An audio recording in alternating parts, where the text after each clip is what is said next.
시청자 여러분 안녕하십니까? 뉴스앤 이슈 시작합니다. 먼저 오늘의 주요 뉴스부터 보시겠습니다. 내년도 예산안 처리 시한을 앞두고 김진표 국회의장이 예산안 처리와 관련해 법인세 최고세율 인하폭 1%포인트를 제시하며 사실상 마지막 중재안을 냈습니다. 여야 원내대표는 수용 여부에 대한 직답을 내놓지 않은 채 당내 의견을 모으기로 해서 최종 합의 여부는 아직 불투명합니다. 윤석열 대통령이 오늘 오후 2시 국민과의 대화 형식으로 국정과제 점검회의를 주재합니다. 경제, 민생과 지방시대, 3대 개혁까지 3가지 주제를 중심으로 윤 대통령과 부처 장관들이 시민들의 궁금증에 직접 답변할 예정입니다. 100분 회의 YTN 생중계로 전해드립니다. 미국의 중앙은행인 연방준비제도가 올해 마지막 회의에서 예상대로 0.5%포인트 금리 인상을 단행하며 속도 조절에 들어갔습니다. 연준은 최종 기준금리를 5.1%로 예측치보다 높게 잡아서 내년도 고강도의 통화 긴축을 이어갈 뜻을 분명히 했습니다.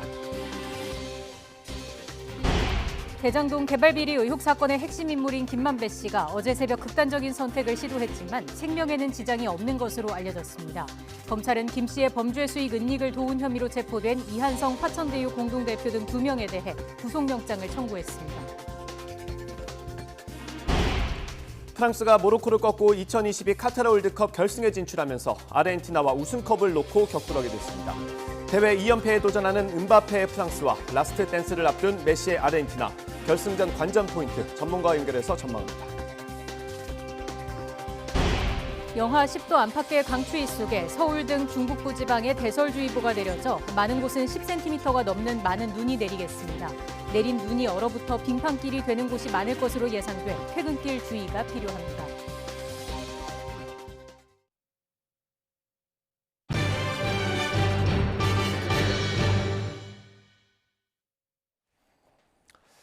김진표 국회의장이 다시 한번 예산안 협상 중재안을 냈습니다. 법인세 인하폭을 조금 더 줄였습니다. 여야 원내대표는 당내 의견을 모아서 결정하기로 했습니다. 국회 연결해서 자세히 들어보겠습니다. 김승환 기자.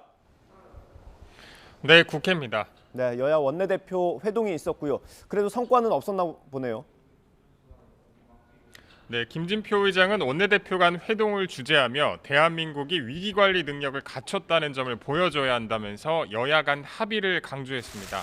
최대 쟁점인 법인세 최대 세율 인하 관련해서 다시 한번 중재안을 냈는데 최고 세율을 25%에서 단 1%포인트라도 낮추자고 제안했습니다. 한 1%라도 인하해서 외국인 직접 투자를 가속화하는 마주물로 좀 삼았으면 좋겠다. 일단 여야는 각 당으로 돌아가서 의견을 수렴하기로 하고 헤어졌는데 합의를 보게 될지는 현재로선 불투명합니다. 각 당이 돌아가서 당내 의견을 다시 모아서 의장의 중재안을 수용할지 여부를 판단하기로 그렇게 하고 헤어졌습니다. 마지막 제안인 만큼 무겁게 그래도 검토는 하겠습니다만 예산안 해결의 열쇠는 정부 여당이 갖고 있는 것입니다. 이로써 오늘로 예정된 본회의 개의 여부는 결정되지 않았습니다. 여야 합의 없는 예산안이 본회의에 올라간 전례가 없었던 만큼 협상이 타결되지 않으면 또다시 시한이 늘어날 수 있다는 관측도 나옵니다. 네, 한전법 개정안 논의는 어떻게 진행되고 있습니까? 네, 오늘 오전 국회 산자위 전체 회의에서는 한전법 개정안이 다시 상정됐는데 지난 8일 본회의에서 안건이 부결된 지 일주일 만입니다.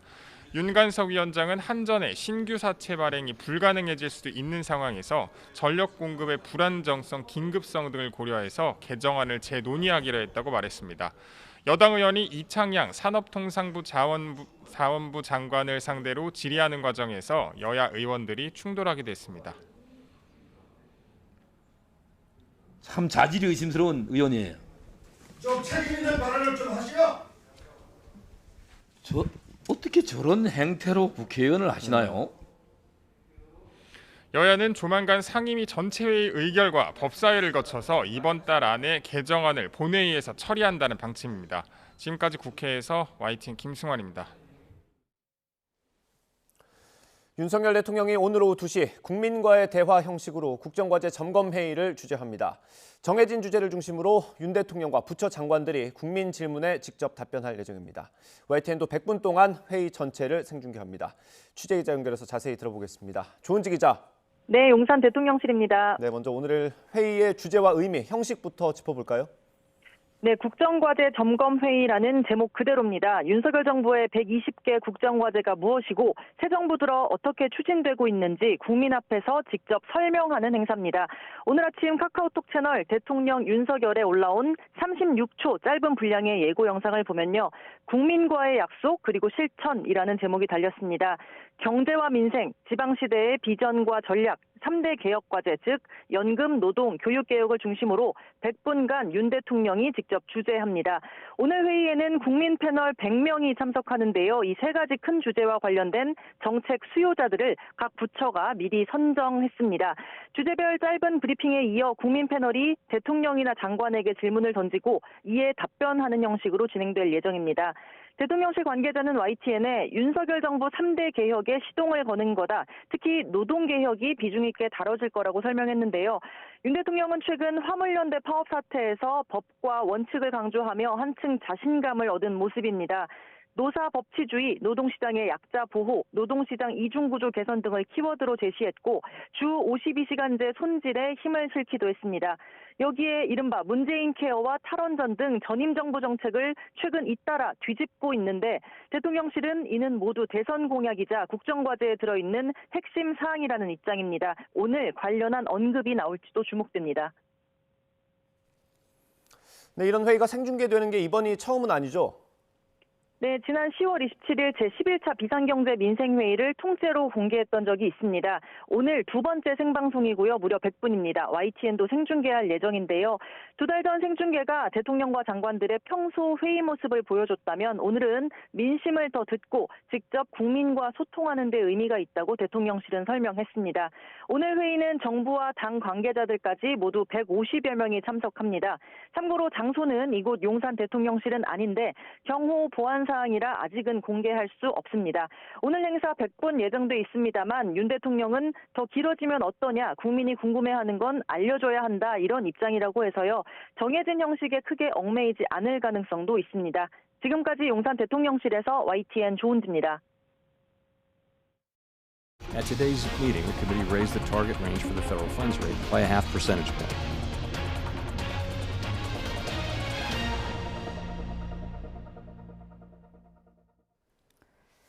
미국이 기준금리를 0.5%포인트 올리기로 했습니다. 최근 인플레이션이 정점을 찍었다는 관측이 나오면서 금리 인상 속도 조절에 들어간 것으로 보입니다. 조용성 기자가 보도합니다. 미국 연방준비위원회의 선택은 속도 조절이었습니다. 연준은 올해 마지막 회의에서 0.5%포인트 빅스텝 금리 인상을 결정했습니다. 지난달까지 4차례 연속 0.75%포인트 자이언트 스텝 금리 인상을 이어갔는데 이번에는 보폭을 줄인 겁니다.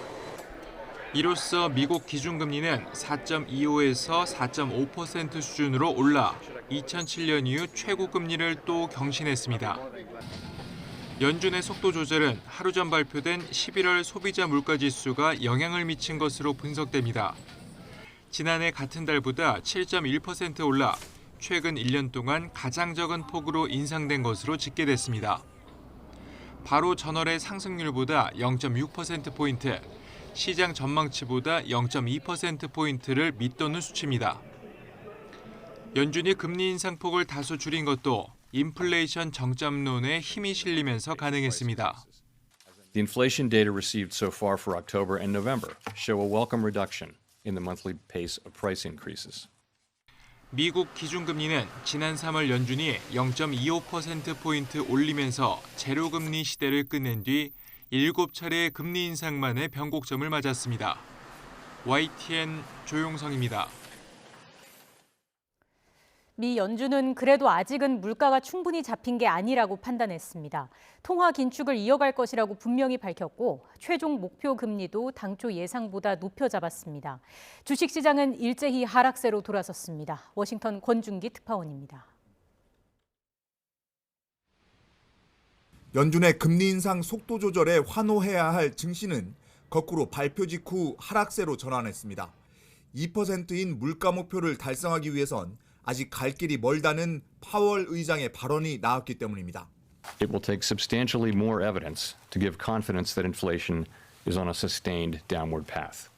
게다가 연준의 점도표에 찍힌 내년 최종금리는 5.1%로 당초 예상치였던 4.6%보다 높아졌습니다.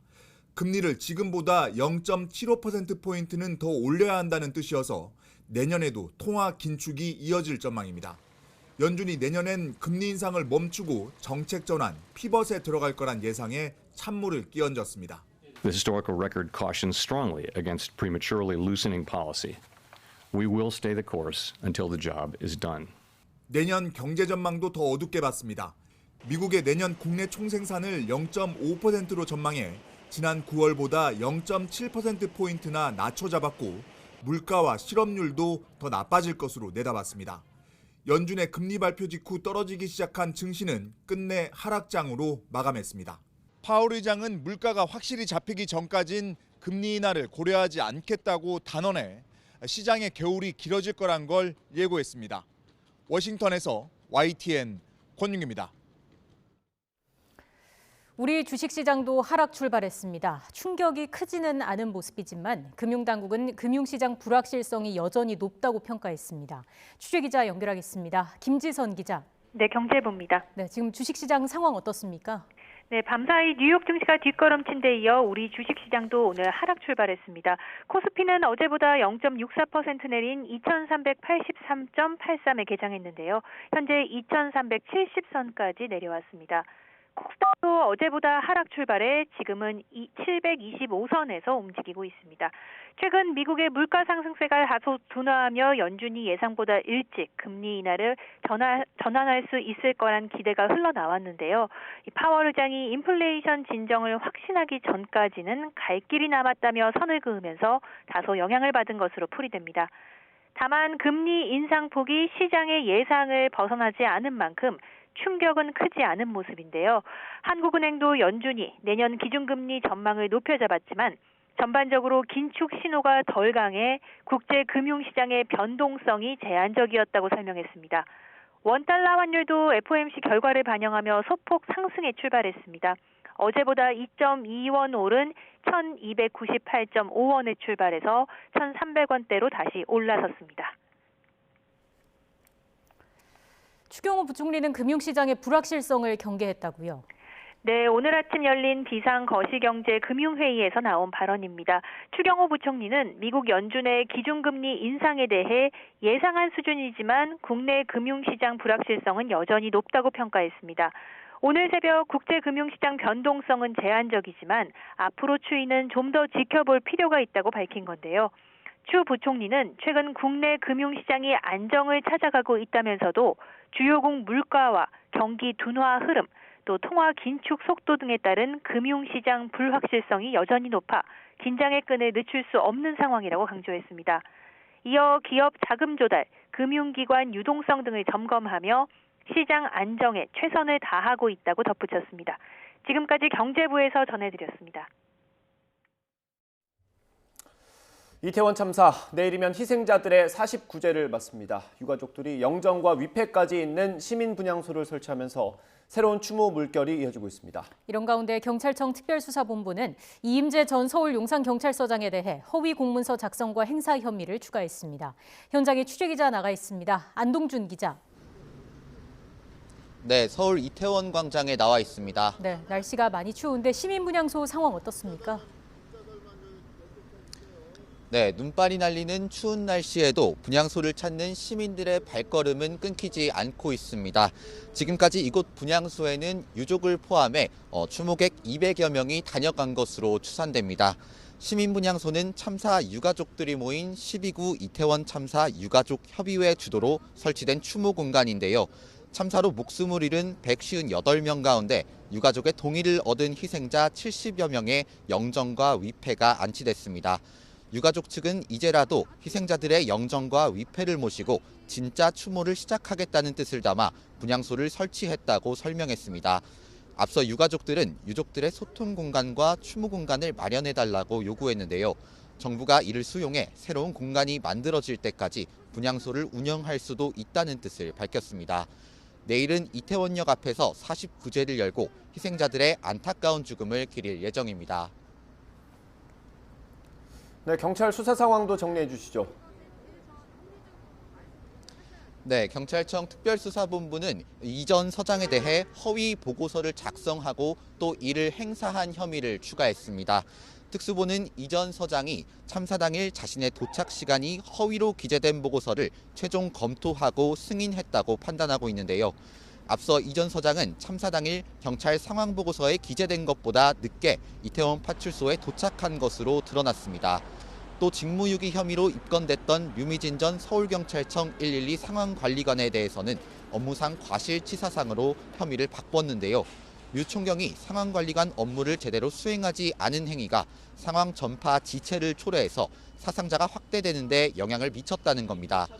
무정차 요청을 두고 공방을 벌여온 이태원 역장에 대해서는 무정차 요청에도 이를 시행하지 않았다고 판단해 구속영장 신청을 검토하고 있습니다.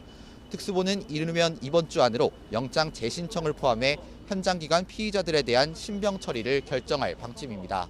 지금까지 서울 이태원 광장에서 YTN 안동준입니다. 이른바 대장동 사건의 키맨으로 불리던 김만배 씨가 극단적인 선택을 시도했습니다. 지금 병원에서 치료를 받고 있는데 생명에는 지장이 없는 걸로 알려졌습니다. 범죄 수익 은닉을 도운 혐의로 측근들이 잇따라 검찰에 체포되면서 심리적 압박을 받은 것으로 분석됩니다. 엄윤주 기자의 보도입니다. 수원의 한 대학교 인근 도로입니다. 이곳에 주차된 차량에서 대장동 개발 비리 의혹 사건의 핵심 인물인 김만배 씨가 어제 새벽 극단적 선택을 시도한 것으로 알려졌습니다.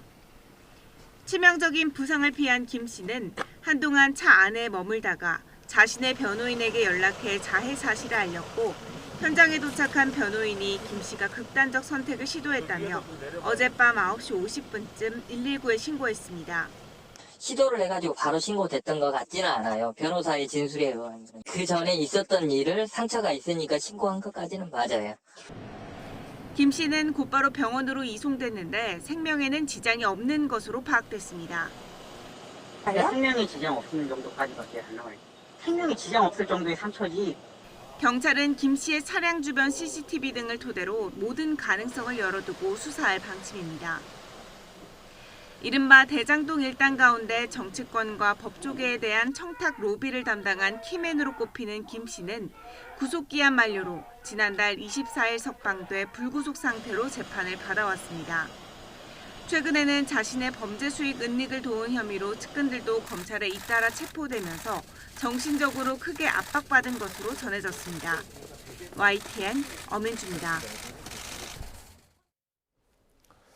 검찰은 김만배 씨의 범죄 수익을 숨기는 걸 도운 혐의로 체포된 측근들의 구속영장을 청구했습니다. 김 씨의 극단적 선택 시도에 대해서는 경위를 파악하면서도 필요한 수사를 계획에 따라 진행한다는 입장입니다. 김다연 기자. 네, 서울중앙지방검찰청입니다. 네, 그제 체포된 측근 가운데 2명에 대해서 구속영장이 청구된 거죠? 네, 검찰은 이한성 화천대유 공동대표와 쌍방울그룹 부회장을 지낸 화천대유 최모 이사에 대해 구속영장을 청구했습니다.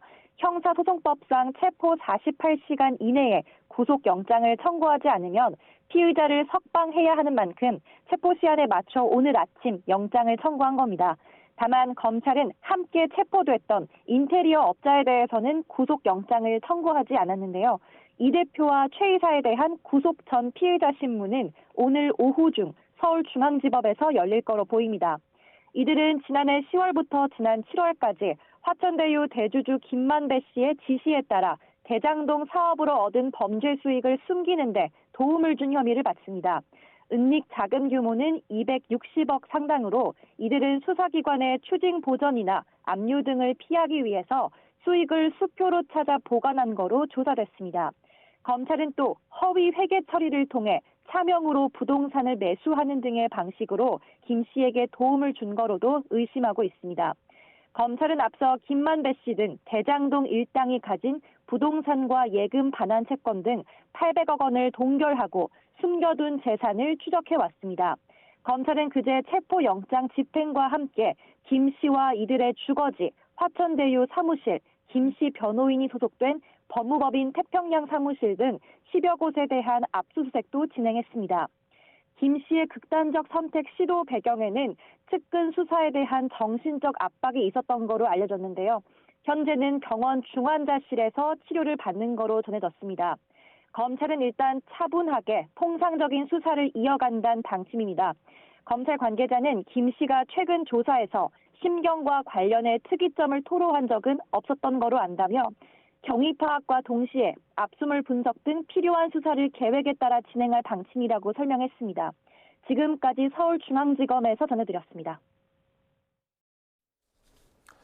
요양병원을 불법으로 설립해서 요양급여를 부정하게 타낸 혐의로 재판에 넘겨진 윤석열 대통령의 장모가 무죄를 확정받았습니다.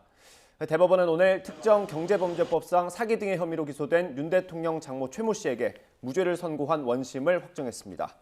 재판부는 최 씨가 병원 운영과 개설에 공모하고 가담했다고 볼 만한 증거가 충분치 않다고 본 원심의 판단을 인정했습니다. 대법원 관계자는 검사의 증명이 합리적인 의심을 할 여지가 없을 정도에 이르지 못하면 피고인의 주장이 모순되거나 석연치 않아 유죄의 의심이 가더라도 피고인의 이익으로 판단해야 한다는 기존 법리를 재확인한 거라고 설명했습니다. 이른바 채널A 사건에 연루돼 재판에 넘겨졌다가 1심에서 무죄를 선고받은 이동재 전 기자가 회사를 상대로 해고 무효 소송도 냈지만 1심에서 졌습니다. 서울중앙지방법원은 이 전 기자가 채널A를 상대로 낸 해고 무효 확인 소송에서 이 전 기자 패소로 판결했습니다. 재판부는 이 전 기자가 검찰 고위 관계자와 친분이 있어서 취재원에 대한 수사와 재판에 영향력을 행사할 수 있는 것처럼 언급하며 취재 정보를 획득하려 한 건 정당한 취재 윤리를 벗어난 것이라고 지적했습니다. 검찰이 펀드 환매 중단으로 수천억 원대 피해를 일으킨 혐의로 재판에 넘겨진 디스커버리 자산운용사 장하원 대표에게 징역 12년을 구형했습니다. 어제 서울 남부지방법원에서 열린 결심 공판에서 검찰은 장 대표에게 징역 12년을 선고해달라고 재판부에 요청했습니다. 또 디스커버리 투자본부장과 운영팀장에겐 각각 징역 5년과 징역 3년을, 법인 디스커버리 자산운용에게는 벌금 3억 원을 구형했습니다. 오늘 오후 실내 마스크 해제 기준을 마련하기 위한 전문가 토론회가 열립니다. 이걸 토대로 오는 23일 정부 발표가 있을 예정입니다.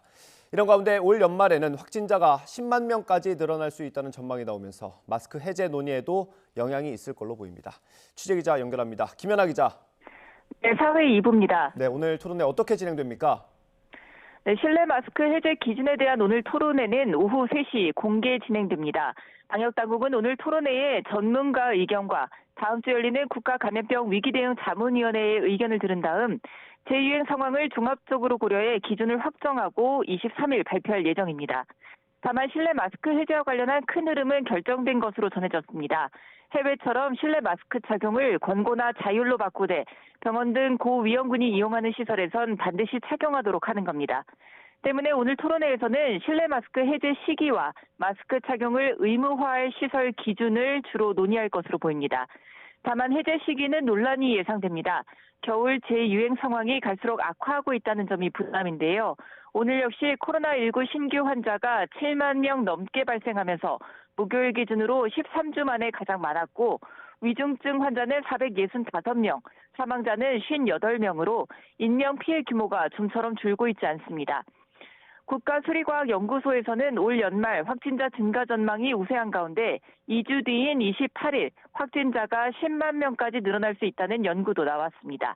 국내에서도 면역 회피력이 높은 BN1 변이가 확산하고 있는데도 백신 접종률이 높아지지 않고 있다는 점도 실내 마스크 해제 시기를 늦추는 변수가 될 수 있습니다. 지금까지 사회 2부에서 YTN 김연아입니다. 중국에서 최근 확진자가 크게 늘고 있는 건 백신 접종률이 낮기 때문이라는 분석이 나왔습니다. 세계보건기구는 제로 코로나 정책을 완화하기 전부터 중국의 코로나19가 많이 퍼져 있었다고 밝혔습니다. 류재복 기자입니다. 중국 산둥성 진안에 사는 자오 할아버지가 2차 백신을 맞기 위해 병원을 찾았습니다. 주변에 코로나19 확진 환자가 늘어나면서 접종을 서두르게 됐습니다. 这不都是对国家好、对个人、对家庭都好的事吗？所以我决定还是赶快打吧。 중국 정부도 고위험군을 중심으로 2차 접종을 독려하고 있습니다. 感染高风险人群、60岁以上的老年人群，以及具备较严重基础性疾病的人群和免疫低下的人群。 중국의 백신 접종률은 90%를 넘었지만 80살 이상의 2차 접종률은 40%에 그치고 있습니다. 세계보건기구는 최근 중국의 확진 환자 급증 원인으로 낮은 백신 접종률을 꼽았습니다. 제로 코로나 정책을 완화하기 훨씬 전부터 코로나19가 널리 퍼져 있었다는 것입니다. Are the people that need to be vaccinated adequately vaccinated with the right vaccine and the right number of doses? And when was the last time those people had a vaccine? 세계보건기구는 내년에는 비상사태가 해제되길 기대했지만 중국의 확산 통제가 관건이 될 것으로 보입니다. YTN 유재복입니다. 1000채가 넘는 집을 갖고 있다가 종부세를 내지 않고 갑자기 사망한 이른바 빌라왕 사건으로 가장 큰 피해를 본 건 바로 세입자들입니다. 피해자 대부분은 사회초년생이거나 신혼부부인데 현실이 그저 악몽이라며 고통스러운 나날을 보내고 있습니다. 강민경 기자가 직접 만나봤습니다. 지난해 1월 전세금 1억 1천만 원을 내고 경기도 부천의 한 빌라에 터를 잡은 25살 A씨. 대출을 받아 구한 집은 어느 순간 빌라왕으로 불리는 김모 씨 소유로 바뀌었습니다. 김 씨가 갑자기 사망하자 결국 전세금을 떼일 위기에 처했습니다. 전세금 보증보험을 들었지만 주택도시보증공사에선 임대인이 죽어서 돈을 줄 수 없다는 말이 돌아왔습니다. 다음 달 계약 만기를 앞둔 A씨는 막막하고 두렵기만 합니다. 꿈이라고 생각해요. 근데 이게 또 마이너스부터 시작해야 된다는 그런 것부터 그냥 모든 걸 다 넣은 느낌이. 빌라왕의 악몽은 2달 전 결혼한 신혼부부에게도 덮쳤습니다. 빌라 전세 보증금이 묶여서 신혼집 계약을 취소해야 했던 43살 B씨. 행복해야 할 신혼생활도 한순간에 엉망이 되었습니다. 멍하니 있거나 울기만 하고 아기까지 유산을 하다 보니까 그 우울증이 완전히 너무 깊어졌어요. 3년 동안 1000채의 집을 사고 팔던 김 씨가 사망해서 전세금을 떼일 위기에 놓인 세입자는 최소 수백 명에 달합니다. 정부는 세입자들이 당장 쫓겨나지 않도록 조처해주겠다고 했지만 계약 조건과 상황이 모두 달라 주거 안정을 보장할 수 없는 게 현실입니다. 보험을 안 들었다는 게 아니고 못 들은 거예요. 지어진 지 1년이 안 된 집은 보증보험이 안 되게 돼 있었어요, 법이. 피해자 대부분은 사회초년생이거나 신혼부부로 전세대출 연장만이라도 보장됐으면 하는 바람입니다. 다 포기해야 하는 거 맞는 것 같아요. 그냥 희망도 없고. 일단 대출 연장만이라도 잘 되길 바래요. 예외적인 경우라고 했으니까 예외적인 어떤 무언가를 만들어서 체납액이 일정 금액을 넘어서면 추가 집 매수를 막는 방안을 추진하고 보증보험 심사 절차를 더 강화해야 한다는 지적이 나옵니다. YTN 강민경입니다. 지난달 경북 의성 우체국에서 상사에게 성추행을 당한 뒤 우울증에 시달리던 직원이 극단적인 선택을 한 사건이 있었습니다. 피해자 유족이 YTN 취재진을 만나 처음으로 당시 상황을 전했습니다. 지난 5년 동안 우정사업본부에서 발생한 성비위 사건 가해자 10명 가운데 7명에 대해 솜방망이 처벌에 그친 것으로 드러났습니다. 황보혜경 기자가 취재했습니다. 지난달 1일 경북 의성우체국 직원 A씨는 올해 초등학교에 입학한 자녀와 남편을 남겨둔 채 세상을 떠났습니다. A씨는 지난해 12월 우체국 안에서 상사인 당시 우체국장에게 성추행을 당한 뒤 우울증 치료를 받아왔습니다. A씨 유족은 국장이 업무 시간에 A씨를 따로 불러 사랑한다고 말하고 신체 접촉을 시도해 A씨가 심한 모멸감을 느꼈다고 주장했습니다. 국장실 안에서 성적인 농담을 수차례 들었고 너 사랑한다, 사귀자 이런 말들을 반복하면서 집사람의 목을 끌어당기고 마스크를 벗기고 이후 A씨는 국장에게 공개 사과를 요구했지만 돌아온 건 메모지에 적힌 사과문 한 장뿐. 상급기관인 경북지방우정청 묵인 아래 가해자와의 분리도 이뤄지지 않았습니다. 결국 휴직에 들어간 A씨는 복직을 앞두고 자택에서 스스로 목숨을 끊었습니다. 복직을 해야 할 시기가 다가오니까 다시 복직을 하게 되면 가해자들을 만날 수가 있고 그게 심적으로 많이 압박이 되었던 것 같습니다. 우정사업본부가 뒤늦게 감사에 나서 가해자인 전 의성우체국장을 비롯해 사건을 무마하려 한 과장 등 3명을 형사 고발했고 이 가운데 우체국장은 강제추행 혐의로 구속됐습니다. 취재 결과 의성우체국 사건처럼 적당히 넘어가려는 사례가 만연한 거로 드러났습니다. 최근 5년간 우정사업본부가 감사에 나선 성비위 사건은 모두 27건. 이 가운데 견책 등 경징계에 그치거나 처벌하지 않은 건수가 무려 74%에 달하는 거로 확인됐습니다. 가해자에게 경고나 주의만 주고 처벌하지 않은 건수도 무려 40%에 달합니다. 초정 대처를 제대로 하지 못한 이 관계자들에 대해서도 중징계를 해야 될 필요가 있다고 봅니다. 우정사업본부는 조직 내 성폭력 사건을 뿌리 뽑을 대책을 마련해 즉시 시행하고 성비위 사건 조력자도 가해자에 준하는 처벌을 내리겠다고 밝혔습니다. YTN 황보혜경입니다. SNS로 친분을 쌓은 뒤 돈을 요구해 빼돌리는 이른바 로맨스 스캠 범죄가 여전한 가운데 경찰이 대부분 외국인으로 구성된 조직을 검거했습니다. 우크라이나 전쟁에 파견된 미군이나 외교관인 것처럼 속여서 활동했는데 1년 동안 가로챈 피해액이 37억 원에 이르는 것으로 파악됐습니다. 박정현 기자가 보도합니다. 외국인이 보낸 카카오톡 메시지입니다. 번역기를 돌린 듯 어설픈 한국어로 사랑스러운 친구, 진심을 나누자는 등 다정한 말을 연신 늘어놓습니다. 그러더니 자신이 전쟁 한복판에 있어 은행에 갈 수 없다며 한국에 돈을 소포로 붙이고 싶으니 택배비 3천만 원을 보내달라고 합니다. SNS를 통해 친분을 쌓은 뒤 돈을 뜯어내는 이른바 로맨스 스캠 수법으로 31명을 속인 국제사기단이 경찰에 붙잡혔습니다. 주로 미국 국적의 의사나 군인, 외교관 행세를 하며 SNS를 통해 피해자에게 접근했는데 우크라이나 전쟁에 파견됐다고 꾸미기도 했습니다. 피해자에 맞춰 성별도 바꾸고 SNS 프로필도 갈아 끼웠습니다. 길게는 1년 가까이 연락하며 친분을 쌓다 전쟁에서 받은 거액의 포상금으로 여생을 함께 보내자고 유혹하고 한국으로 재산을 보내려는데 비용이 든다며 돈을 요구했습니다. 한 명에게서 뜯어낸 금액이 적게는 100만 원부터 많게는 6억 8천만 원. 이런 식으로 1년간 모두 37억 원을 가로챘습니다. 피해자 대부분은 중장년층이었는데 경찰은 이들이 사기당한 사실을 알게 되더라도 사회적인 시선이나 가족에 대한 미안함 때문에 신고를 꺼렸다고 전했습니다.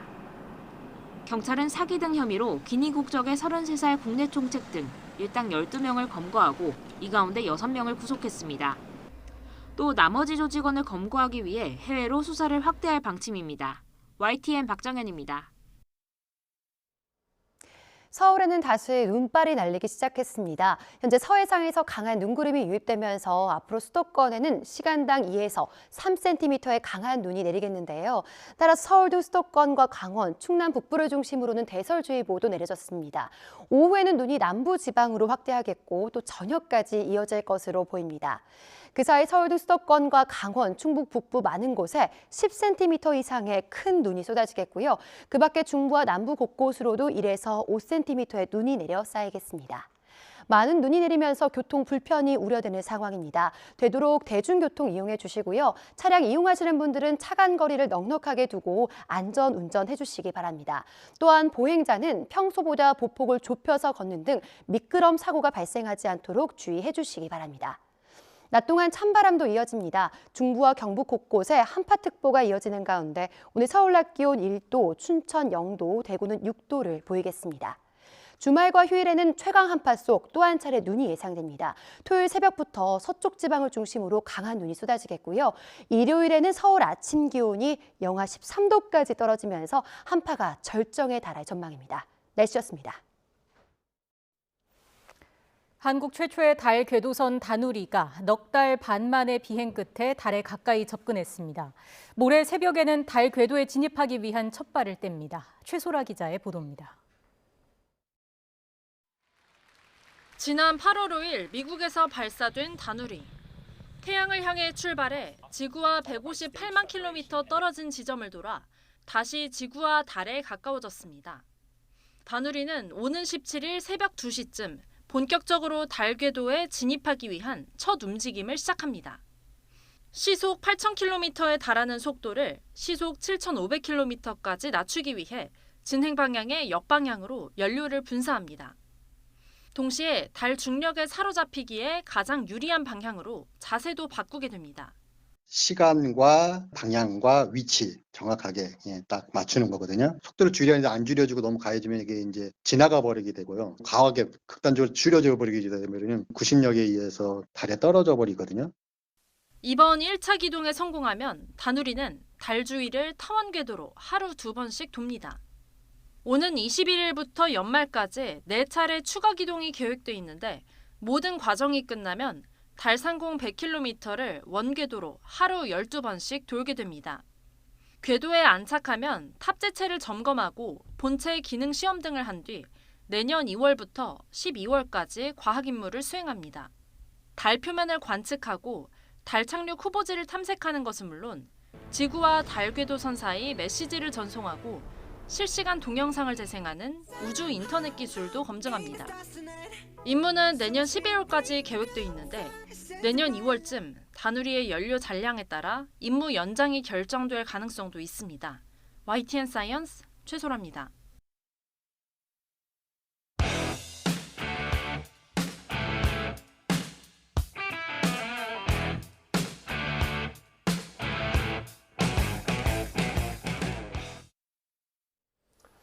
오늘의 정치권 이슈 짚어보겠습니다. 정미경 전 국민의힘 최고위원, 신경민 전 민주당 의원 두 분과 함께합니다. 어서 오십시오. 네, 안녕하세요. 네, 잠시 뒤 오후 2시부터 윤석열 대통령이 국정과제 점검 회의를 주재합니다. 100분이고요. 생중계가 된다고 합니다. 이번이 두 번째 생중계인데 아마도 이 국민들과의 소통 그리고 그 방식에 대해서 좀 고민을 많이 했던 것 같습니다. 그거의 결과물인 것 같은데 일단 형식 자체는 뭐 좀 긍정적으로 평가할 수 있습니까? 뭐 이런 건 많이 시도해봤죠. 역대 정권들이 많이 해봤고요. 지난번에 했었던 비상민생경제회의는 제가 판단하기에는 실패했습니다. 그때 비상도 없었고 민생도 없었고 경제도 없었다고 제가 비판을 한 기억이 있는데 여러 언론들이 그런 비슷한 비판을 했어요. 조금 한가해 보인 데다가 민생도 발로 결혼이 안 됐고 서로 그냥 자기 자랑하다가 각 부처가 끝났거든요. 근데 이번에는 이 포맷을 좀 바꿨으니까 이제 국민이고 또 패널이고 100이고 뭐 이런 지금 포맷 변경이 있었으니까 조금 달라지기는 했겠고요. 그리고 지금 주제를 이렇게 세 가지로 정했잖아요.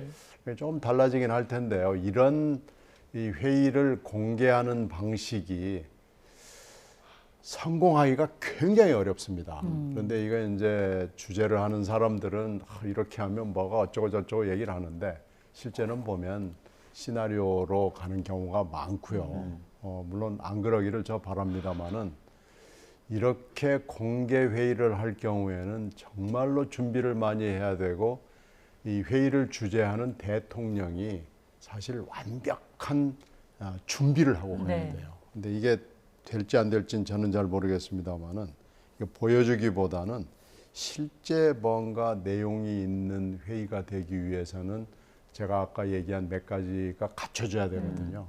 그래서 좀 지켜보겠습니다. 어떤 점 주목해서 보면 좋을까요?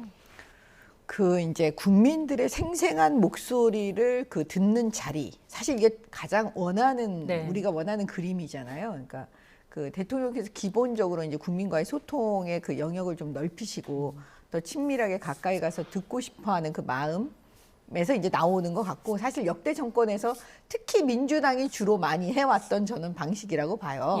근데 이제 저는 이런 일들이 사실 쇼라도 민주당 정권에서 했을 때도 제가 그 이야기를 했었는데 쇼라도 사실은 많이 하면 어떻게 보면은 언론에서 이 부분에 대한 주제를 계속 다루지 않습니까? 지금 그 경제 정책은 어떻게 가야 되고 연금에 대한 건 어떤 거고 노동개혁은 어떻게 가고 이런 얘기들이 많이 나오기 때문에 그만큼 그 생생한 여러 가지 언론으로부터 듣든 아니면 그 국민들로부터 직접 듣든 대통령께서 이게 듣는 그 영역이 그만큼 넓어지니까 저는 바람직하다고 봅니다. 오늘 정해진 주제도 조금 포함이 되어 있습니다만 최근에 윤석열 대통령이 문재인 정부 정책을 강하게 비판했습니다. 뭐 세 가지인데 노동 정책이 있고요. 그리고 건강보험 그리고 탈원전까지 있거든요. 이건 어떻게 들으셨어요? 글쎄 지금 역대 정권들이 미국 흉내를 또 이거 비슷하게 내는 거예요. Anything but 아무개 뭐 이렇게 해가지고 이제 부시 정권 때 anything but 클린턴 뭐 이렇게 시작했거든요. ABC 그래가지고 해서 그 다음 정권들도 이제 그런 걸 하는 거 보고 우리도 그런 비슷한 지금 행태가 몇 번의 정권 교체를 통해서 나타나는데요. 그래서 그렇게 해야 될 필요가 있을지 저는 잘 모르겠습니다. 제가 만약에 당선되면 전 그렇게 안 할 것 같아요. 근데 지금 여기서 건강보험만 가지고 제가 시간이 없기 때문에 한 말씀 드리면 지금 건강보험이 100조 시대입니다.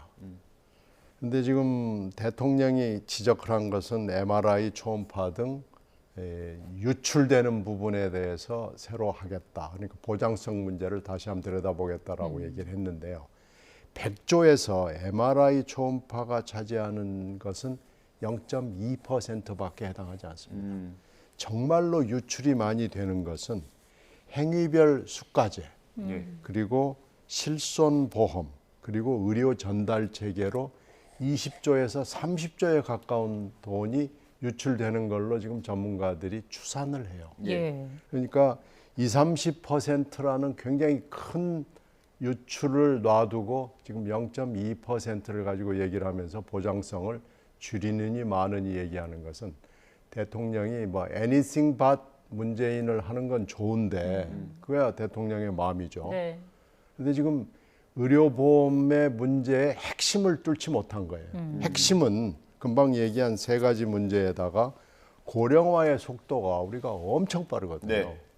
그러면서 이게 재정 지원이 현재는 필요 없지만 불언간에 재정 지원이 필요해지는데 재정 지원을 규정한 법률이 이게 일몰이 되어 갑니다. 이게 지금 20년 만에 일몰이 되어 가거든요. 그래서 이런 것들이 지금 핵심적인 이슈고 의료보험 문제를 앞으로 어떻게 해가야 될 것이냐라는 걸 놓고 전문가들이 논란을 하고 있는데 굉장히 사소한 문제, 물론 사소하다고 얘기할 수는 없지만은 뭐 그것도 누출이 되면 안 되죠. 피 같은 돈이니까. 근데 오히려 주요한 문제는 놔두고 약간 변두리적 문제를 가지고 대통령이 얘기를 하면서 고치겠다. 그러니까요. 전문가들이 보기에는 아니 그럼 핵심은 어떻게 하겠다는 거야?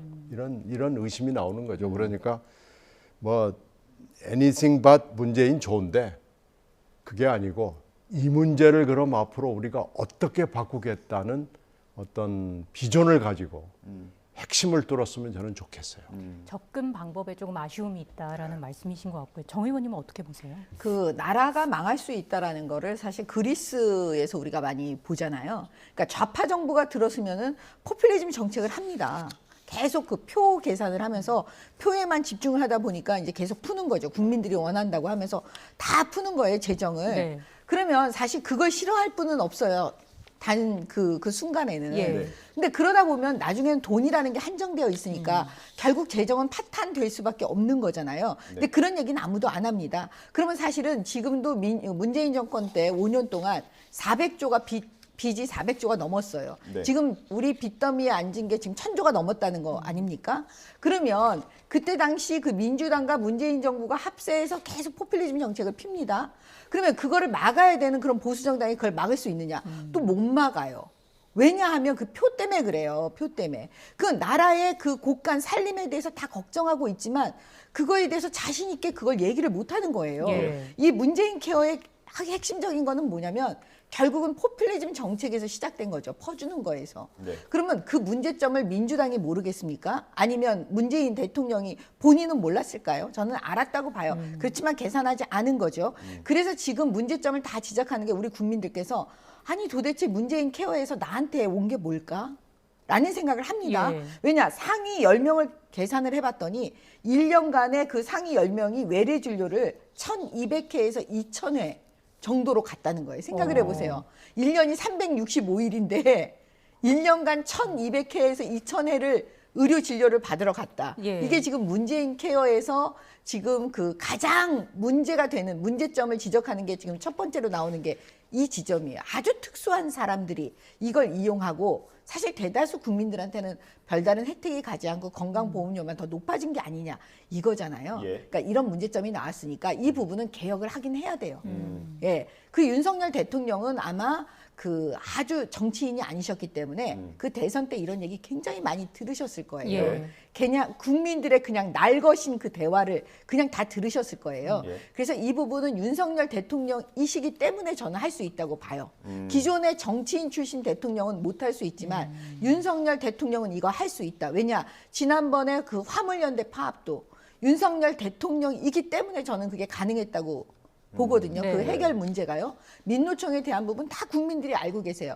근데 어떤 정치인 대통령도 그걸 손을 못 대고 있는 거잖아요. 그러니까 이번 이 건강, 이 문재인 케어 이 부분에 대한 개혁이요. 그 저는 핵심적인 부분은 좀 쳐주시고 그다음에 어떻게 하면 어려운 국민들에게 집중해서 갈 수 있는지 그런 그 새로운 안이 나와서 개혁이 성공했으면 좋겠습니다. 네. 예. 어쨌든 새는 세금을 막아야겠죠. 막아야 되고 그걸 또 막으려면 어쨌든 입법으로 해결해야 될 부분이 많지 않습니까? 근데 지금 윤석열 대통령의 최근의 메시지를 보면 이런 협치와는 조금 거리가 멀어 보이기도 하거든요. 아쉬운 부분 아닐까요? 어차피 제가 볼 때는 지금 국회가 다수당이 민주당이잖아요. 민주당은 협치 안 할 겁니다. 아무리 윤석열 대통령이 호소를 하고 아무리 좋은 정책을 하고 국민들이 원해도 안 해요. 왜냐? 우리 검수완박 법안 처리할 때 저는 이미 알아챘어요. 국민들이 그렇게 반대하는데도 본인들이 맨날 여론조사 얘기하잖아요. 예. 70%의 국민들이 검수완박 법안 하지 말라 그랬는데도 그냥 본인의 그 이재명 대표를 위한 또 민주당 인사들을 위한 방탄 법안으로 그걸 해버리잖아요. 검찰 수사 받지 않기 위해서. 제가 볼 때는 그 아무리 윤석열 대통령이 해도요. 예. 그 협치를 하려고 해도요. 안 해줄 거예요. 이용만 하고 아마 안 해줄 거예요. 그래서 총선에서 반드시 정권 교체의 마지막 퍼즐인 총선에서 그 국민의힘이 다수당이 돼야 되는 이유이기도 합니다. 예, 윤 대통령이 별로 협치 원하지 않는 것 같은데요. 양쪽 다 협치를 원하지 않는 것 같아요. 대통령이 어떻게 협치를 원하지 않아요. 누가 대통령이 돼도 국회에서 본인이 원하는 대통령이 원하는 정책들을 그 하는 그 입법을 다 해주기를 바랄 텐데 네. 어떤 대통령이 협치를 원하지 않을까요? 그러니까 참 특이해요. 아니 지금 민주당이 특이하다니까요. 아니 참 특이해요. 민주당은 국가와 국민을 위해서라는 말을 입에 달고 살지만 결국 국가와 국민을 위해서는 안 하고 본인들을 위한 법안을 만들고 있잖아요. 예, 참 특이해요. 글쎄 뭐가 특이한지 조금 더 두고 봐야 됩니다. 예, 두고 보겠습니다. 오늘 오후 2시에 100분 회의 열리고요. YTN도 생중계를 해드릴 예정입니다. 함께해 주시면 좋겠습니다. 주제를 좀 넘어가 보겠습니다. 대장동 의혹의 핵심 인물인 김만배 씨가 극단적인 선택을 시도했다가 병원으로 이송돼서 치료를 받고 있다라는 소식 전해드렸는데요. 오늘 아침 정치권에서 나온 이야기들 묶어봤습니다. 함께 들어보고 오겠습니다. 왜 이재명 대표 주변에 있는 사람들만 계속해서 이런 일이 벌어지는 것입니까? 끔찍한 일을 막을 사람은 이재명 대표뿐입니다. 헌정사의 대권 후보와 야당 대표를 지낸 분 주변에서 이런 일이 있었던 적이 있습니까? 사람이 먼저라고 떠들던 정당 아닙니까? 더 이상 끔찍한 일을 막을 수 있는 사람은 이재명 대표뿐입니다. 이제 그만 자리에서 내려오십시오. 극단 선택을 했는데 곧장 변호인을 불렀다. 변호사를 불렀다. 그래서 변호사가 119에 연락을 했다. 그렇죠. 뭐지? 뭐 그런 건 좀 있더라고요. 극단적인 선택을 하다가 금방 후회를 하고 그걸 단념했던 건지 아니면 극단적인 선택을 하려는 그런 그림을 보여주려고 했던 건지. 신 의원님, 이 김만배 씨 소식 처음 들었을 때 어떤 생각 드셨습니까? 정말 특이해요. 극단 선택인가? 위장 극단 선택인가? 누구한테 보여주려고 하는 극단 선택인지도 모르겠다라는 네. 생각이 들어서요. 이 부분은 최근에 검찰 수사하고 아무래도 연계가 돼 있는 것 같고요. 네. 지금 출소한 지가 꽤 되는데 지금 갑자기 이런 뉴스가 나오는 거 보고 또 변호사한테 바로 연락을 했다? 예. 이게 참 특이해요.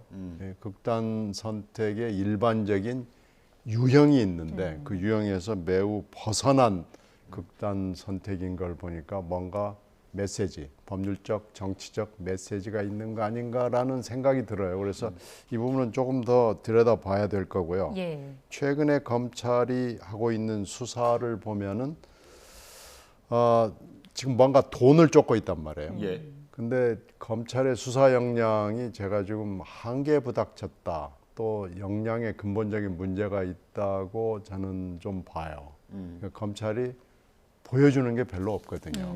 그런 걸로 봐서는 검찰이 지금 수사를 뭐 잘하고 있는 건지 제대로 하고 있는 건지 잘 모르는 상황인데 이런 게 나오는 거 보면은 뭔가 하여튼 보도되지 않는, 우리가 알 수 없는 무슨 일이 검찰과 김만배 씨 주변에서 요리가 되고 있는 거 아닌가라고 판단이 되고요. 이 부분이 아마 굉장히 상징적인 사건이 될 것이다라고 하는 느낌이 옵니다. 예. 뭐 배경을 조금 설명을 드리면 최근에 김만배 씨 주변 측근들이 3명이 체포가 됐고요. 오늘 구속영장이 2명에 대해서 구속영장이 청구가 됐습니다. 이런 상황이라는 걸 말씀을 드리고 최 의원님 어떻게 보셨어요? 그 이재명 대표, 대장동의 자금이 이재명 대표로 그 흘러갔다의 마지막 꼴문, 이제 꼴문을 처리해야 되는 사람. 그 사람이 사실 알고 보면은 그 정진상, 김용, 김만배 이 세 사람이라고 보여지거든요. 근데 정진상, 김용 씨는 제가 볼 땐 얘기 안 할 것 같고 그럼 가장 약한 고리는 김만배 씨예요. 그래서 검찰이 지금 김만배 씨의 자금을 다 털고 있지 않습니까? 그래서 은닉 자금을 찾아내서 지금 묶어놓으려고 하고 있잖아요. 그러면 결과적으로는 김만배 씨 주변에 그 자금의 흐름을 볼 수밖에 없습니다.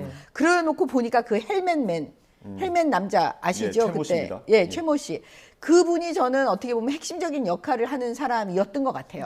그렇기 때문에 그 사람의 자금 흐름을 보니까 검찰에서 이미 확보된 건데 30억이 가고 또 30억이 가고 또 20억이 가고 이렇게 돈 80억 정도가 지금 흘러 들어가잖아요. 근데 그 최모 씨라는 사람은 또 어떤 페이퍼 컴퍼니를 만들고 자금 세탁을 하고 아마 이런 정황들이 다 나와 있기 때문에 지금 그게 압박이 가하니까 제가 볼 때는 이제 김만배 씨가 그 2가지죠. 진짜 극단적인 선택을 했느냐 아니면 그 위장적인 극단적인 선택을 했느냐의 문제인데 핵심은 이렇게 보여집니다. 그 구속을 다시 해야 되는 게 아닌가 김만배 씨에 대해서. 왜냐하면 보여주려고 했다면 결국은 그 쌍방울 조폭 관련 그 주변 인물들 하고 그다음에 이재명 대표를 향해서 보여주려고 했던 것 같은데요. 만약에 그렇다면 그러면 결과적으로 뭐냐면 김만배 씨의 안전을 위해서라면 지금 다시 검찰은 그 구속을 해야 되는 것이 아닌지 저는 일단 걱정이 돼요. 일단은 신변을 보호해 줄 필요가 있다. 그러려면 신변을 보호하려면 구속돼서 사실 구치소에 가 있는 게 더 안전하거든요. 그런 느낌이 일단 번뜩 들었습니다. 이게 이재명 대표를 향한 수사의 과정이라고 보는 시각이 있고요. 이 대표 소환까지는 얼마나 남았다고 볼 수 있을까요? 글쎄 지금 여의도에 돌아다니는 얘기로는 올해 안에 소환 통보는 받지 않겠느냐. 근데 소환에 응하느냐 안 응하느냐는 물론 이 대표가 결정해야 될 사안이긴 한데요. 지금까지 이 대표가 여러 번 공식적으로 밝힌 걸로 봐서는 소환에 응하지 않아야 될 이유는 별로 없어 보입니다. 물론 송영길 전 대표는 지난번에 방송에 나와서 소환에 응해서는 안 된다라고 강하게 얘기를 했습니다마는 이 대표는 꾸준히 검찰 수사에는 적극적으로 대응하겠다라고 밝혀왔거든요. 그래서 이 소환에 응하지 않아야 될 어떤 명분이나 이런 건 없습니다. 다만 검찰이 이상하게 엮어가지고 정치적으로 탄압하려고 한다라는 분명한 부분이 나온다면 소환에 불응해야 될 명분이 되겠지만 만약에 그것을 국민들한테 뚜렷하게 설명하지 못한다면 소환에 응해야 되거든요. 근데 이제 소환장이 올 경우에 첫 번째 바로 가는 수도 있고 아니면은 이제 일정을 조율하다 보면 좀 연기가 될 수도 있겠지만요. 아마 검찰은 지금 하는 수사의 스피드로 봐서는 올해 안에 소환을 하겠다는 속도로 가는 것으로 읽혀져요. 그런 걸로 봐서 소환은 그렇게 멀지 않았다, 임박했다. 저는 그렇게 해석합니다. 올해면 아직 보름도 안 남았는데요. 보름 정도 남았네요. 15일이니까. 그렇죠. 가능하다고 뭐 보십니까? 크리스마스 전후에 가능하죠. 아마 검찰은 안 쉬고 일을 할 테니까요. 예, 알겠습니다. 이 구속영장이 청구된 2명의 혐의는 범죄로 얻은 수익을 숨겨준 혐의입니다. 그 이상의 뭐가 있을지는 검찰 수사를 조금 더 지켜봐야 되는 상황이고요. 주제를 바꿔서 서해공무원 피격 사건 잠시 보겠습니다. 박지원 전 국정원장이 검찰 조사를 마치고 귀가했습니다. 조사 마치고 나가면서 했던 발언이 있는데요. 저희가 준비했습니다. 들어보고 대담 이어가겠습니다. 오늘 수사 과정에서 중대한 사항을 안 게 저는 삭제가 원천적으로 국정원에는 존재하지 못한다. 왜냐하면 PC를 쓰거나 모든 문건이 즉 내가 삭제 지시를 했다 하면은 삭제 지시를 했다는 그 내용과 삭제한 문건도 메인 서버에 남는다라고 했는데 오늘 검사님이 수사를 하면서 보니까 그 삭제가 되더라고요. 통합 시스템인가 뭐. 그래서 나는 삭제 지시를 몰랐다 하는 것을 주장을 했고 그걸 기록에 남겼습니다. 요약을 해보면 박지원 전 원장이 이제 검찰 조사에 응하기 전에는 이게 원본 파일은 지워지지 않는다라고 계속 주장을 했었는데 검찰 조사를 받다 보니까 이게 가능은 하더라 이 얘기인 것 같거든요. 어떻게 들으셨어요? 박지원 전 의원이 뭐 그 정치 구단 뭐 이런 얘기 되게 많이 네. 하시잖아요. 그 정치 구단을 그대로 이제 수사에 본인이 수사를 받으면서 지금 그 말로 변명을 정치 구단처럼 하고 있는 것 같아요. 제가 볼 때는 무슨 얘기냐면 아니 세상에 국정원장을 했는데 메인 서버에 삭제가 되느니 안 되느니 그걸 몰랐을까요? 그거는 본인이 어떤 걸 흐리기 위해서 계속 얘기하는 거잖아요. 핵심은 본인은 삭제 지시를 안 했다잖아요. 네. 지금. 예. 그러면서 그 이유를 댔던 게 뭐냐면 아니 삭제 지시를 해도 메인 서버에 흔적이 남는다 이거였잖아요. 근데 그때 저는 방송에서 YTN 이 자리에서도 말씀을 드렸던 것 같은데 메인 서버에 오르기 전에 첩보를 삭제할 수가 있다. 그러니까 메인 서버와는 관계가 없다. 이렇게 그런 그 검찰의 입장일 수도 있다 이렇게 말씀을 드렸었어요. 근데 핵심은 뭐냐면 삭제 지시를 했다라고 이미 국정원 내부에서 다 고발을 한 내용이 있기 때문에 검찰에서 저는 그냥 그 부분을 그 수사를 했을 거고 박지원 의원은 나와서 이제 방송에서 또 본인 얘기만 하는 거죠.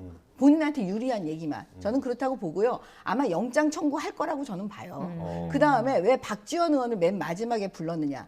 아마 중간에 불렀으면 중간에 수사에서 이미 이제 수사를 통해서 검찰 조사를 받다 보면 또 얻어지는 내용들이 있거든요. 새로운 내용들이요. 뭐 증거들이나 이런 거. 그렇죠. 근데 그 내용들을 또 다시 본인이 알고 또 언론에 먼저 얘기할 수가 있잖아요. 네. 그렇기 때문에 제가 볼 때는 서훈 전 실장을 구속하고 난 이후에 마지막으로 박지원 의원을 부른 것이 아닌지 예, 저는 그렇게 보고요. 아마 영장 청구하게 될 겁니다. 수사는 이 선에서 마무리가 될까요? 수사는 뭐 이제 거의 끝난 거 아닌가요? 현재 문재인 대통령 부분 하나가 남았는데 문재인 대통령 부분은 지금 유가족이 고발을 한 부분 하나가 새로운 상황 변경이고 검찰은 지금 현재까지 나온 여러 가지 문건이나 설명이나 이런 걸로 봐서는 문 대통령까지는 조사를 안 하겠다는 입장이 읽혀져요. 다만 이제 뭐 새로운 뭐가 나와야죠. 문 대통령이 관여를 했다라는 그 또 뭔가 새로운 팩트가 나오지 않는 한 문 대통령까지 가지는 않을 거라고 저희들은 지금 보고 있습니다. 알겠습니다. 저희가 시간이 얼마 안 남았는데 이제 마지막 주제 국회가 지금 긴박하게 돌아가고 있습니다. 예산안을 아마 두 분과도 몇 차례 대담을 했던 것 같습니다. 예산안 가지고 될 거다 안 될 거다 얘기를 많이 했는데 아직까지 처리가 안 되고 있습니다. 일단 국회의장이 법인세를 1%포인트만 낮추는 걸로 제안을 했습니다. 받아들일까요? 원내대표들이? 글쎄요. 저는 이번에 민주당이 정말 특이한 일을 벌일 것 같아요. 특이하다고 오늘 유독 특이하다는 그게 왜 그러냐면 보통의 경우에는 예산안은 끝내 결과적으로는 합의를 하거든요. 예. 근데 이제 이번에 민주당이 하는 걸 보니까 합의를 안 해주고 그냥 삭감만 하고 그렇게 하지 않을까 뭐 그런 생각이 드는데 글쎄요. 어떻게 될지 좀 모르겠습니다. 특이한 일을 벌이게 될까요? 글쎄요. 삭감 민주당 자체안으로 예산을 통과시키는 거 아마 특이할 거라고 지금 예상을 하는데요. 예. 저는 그렇게까지는 안 갈 걸로 보고요. 내일 아니 오늘이죠. 네. 오늘 혹시 안 될지는 모르지만 올해 안에는 되겠죠. 지금 올해 벌써 안에는 돼야 되는 거 아닙니까? 올해 안에 안 되면 굉장히 큰 사고죠. 근데 국회 저도 여러 해 동안 예산 선진화법이 있기 전에도 있었고 있은 후에도 있어봤지만 예. 결국 마지막에 되긴 되더라고요. 그렇죠. 마지막엔 되고 아니, 그게 지금 정상인데요. 그리고 이 지금 중재안을 벌써 국회의장이 지금 여러 번 냈어요. 예.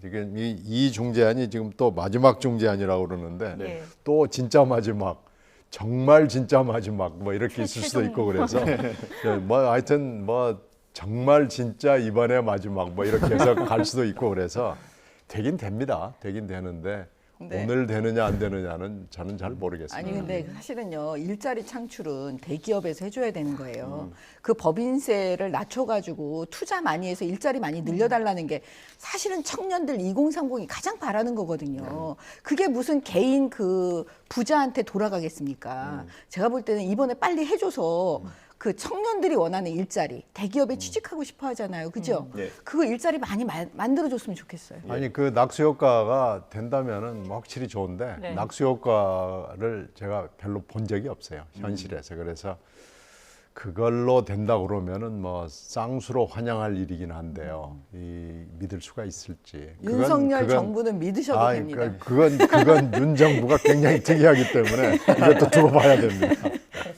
아니 그 윤석열 대통령이 직접 이제 법인세 인하를 강조를 했잖아요. 사실 국민의힘 지금 원내 지도부는 좀 머리가 아플 수도 있을 것 같아요. 1%포인트면 사실 굉장히 적은 거 아닙니까? 그러니까요. 그래서 제가 볼 때는 지금 대통령께서 그 어떤 정책을 좀 펼치고 싶잖아요. 사실 대통령은 누구든지 대통령이 되면 그렇잖아요. 네. 그러면 일단 저는 국회가 예. 대통령의 정책을 좀 이렇게 좀 받쳐주는 그런 법안도 만들어주고 좀 통과도 시켜주고 예산도 이렇게 해야 되는 게 일단 정상이에요. 왜? 만약에 그게 잘못됐을 때 그때 책임을 또 물으면 되잖아요. 네. 아예 하지도 못하게 한다? 그러면 그거는 정권 교체의 의미가 없는 거잖아요. 정말 국민들께서 지금 국회를 바라보면서 저희 밖에 나가잖아요. 네. 100이면 100분이 다 욕합니다. 국회의원들. 예. 그럼 예전부터 그러지 않았습니까? 지금 더 심합니다. 경제가 어려우니까요. 이게 하여튼 특이해요. 이게 단독 안에도 감액만 들어있고 사실 뭐 지역 쪽지 예산 빠져있기 때문에 오히려 민주당이 더 불리한 거 아니냐, 더 답답한 거 아니냐. 글쎄 그런 그게 이제 항상 문제가 되는 건데요. 결국은 저는 타협한다고 봅니다. 그러니까 그 합의까지 가기에 그 협의 과정이 복잡한데. 예. 네. 글쎄 오늘은 아니더라도 예. 하여튼 두고 보시죠. 뭐 하여튼 합의됩니다. 그 법인세 인하에 대해서는 어떻게 생각하세요? 이게 당의 정체성과도 좀 상관이 있다라고 얘기하시는 분들이 이게 지금 글쎄요. 당이 지금 목숨을 걸고 싸우는 거기 때문에 이게 지금 쉽게 협의하고 합의하기가 어려운 대목이 여기 있는데요. 네. 지금 중재안들이 벌써 여러 개가 나와 있기 때문에 저는 그 중에서 하나로 합의될 수 있을 거라고 전망합니다. 뭐 이런 걸 목숨을 걸고 싸워요. 어떻게 제가 볼 될까요? 때는 목숨을 걸고 싸워야 하는 거는 지금 북한의 핵입니다. 예. 알겠습니다. 일단 뭐 올해 안에는 되겠지만 오늘 안에 된다는 보장도 없는 것 같다라는 말씀으로 좀 마무리를 해야겠습니다. 여야 간의 합의가 좀 극적으로 이루어질 수 있을지 지켜보겠습니다. 지금까지 국민의힘 정미경 전 최고위원 그리고 신경민 전 민주당 의원과 함께했습니다. 고맙습니다. 감사합니다. 네.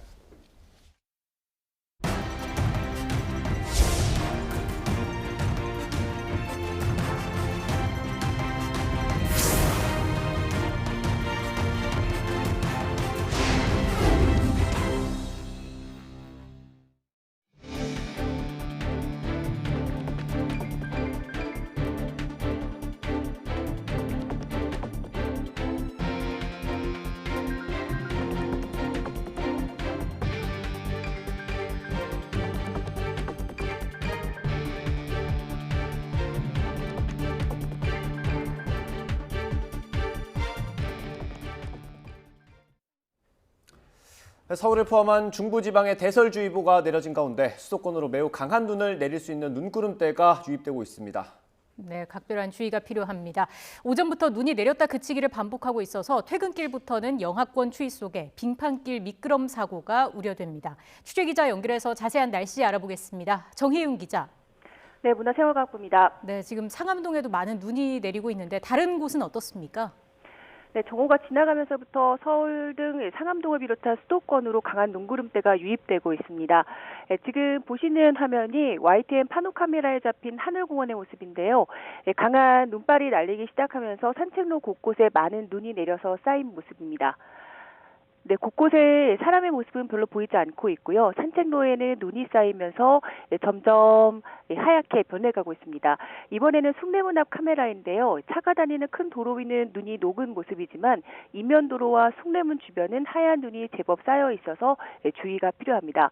오늘 오후 동안 서울 등 수도권을 중심으로 시간당 2에서 3cm가량의 눈을 뿌리는 등 단시간에 매우 강한 눈을 내릴 수 있습니다. 기상청은 영하 10도 안팎의 한파가 지속하는 가운데 강한 눈이 내리면 빙판길 사고 위험이 커진다며 각별한 주의를 당부했습니다.